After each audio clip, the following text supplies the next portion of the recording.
Ang problema kasi sa inyo, kapag sobrang bait ng tao, akala nyo tanga. Pag lagi kayong pinagbibigyan, lagi kayong pinagmamalasakitan, lagi kayong iniintindi, akala nyo uto-uto.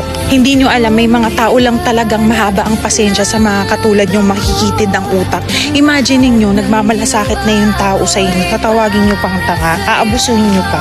Alam nyo ba yung mga taong mahaba ang pasensya at saka magaling magpigil ng emosyon, mga matatalino yan? May hangganan yung pag-intindi nila sa inyo at kapag na-realize nila na kailangan na kayong tanggalin sa buhay nila, hindi na nila kayo tatanggapin pabalik. Kaya pag may na-meet kayong mga taong masyadong mabait para sa paningin ninyo, na feeling nyo weakness nila yon, huwag nyo silang abusuhin, palahalagahan nyo sila kasi hindi sa lahat ng oras may mamimit kayong ganyan. Ang pagiging isang mabuting tao ay kailanman hindi magiging kahinaan.